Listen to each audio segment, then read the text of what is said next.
Надтай өглөөний арчилгаа хийх үдэн. Ерөнхийдөө өглөө босоод нүрээ цэвэрснийхаа дараа тонор пайдаар 5 минут орчим арьсандаа байлгаад шингээд өгдөг байгаа. За энэ хоорондоо уруулаа өнгөлн уруулахаа бас дараачихаа шатанд бэлтэж өгч байгаа үднээс 5 минут орчим байлгасны дараа ер нь тонороо нүрэндээ шингээх үднээс зөвлөгөө ингээд бас арчаад авчдаг. Энэ нь нүрийг үргэлжлүүлээд чихтэй байлгахад тусалж байгаа.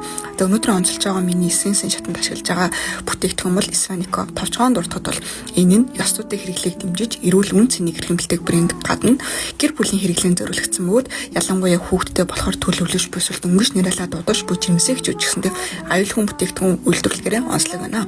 За энэ эссенсийн хувьд болохоор 3 давхар гиалуроны хүчил агуулсан тул арьсыг хангалттай чигшүүлж чигийн алтгаас хамгаалахаас гадна усархаг тунгалаг бүтцэн арьсанд хурдан шингэж арьсыг сэргээн чигшүүлэх үйлчлэгийг үзүүлдэг байна.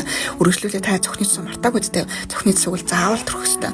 За нүдний эргэн тойрондох хүршлээ болон хүрэлтийг багасгахаас гадна чинь хэд хэдэн шагнал хүртснээс гадна клиникээр баталгаажсан 8 төрлийн пептидаас бүрдсэн арьсны хувийн хатан чанарыг сайжруулахаас хялгсан хүршлийг багасгахад тусалдаг байна.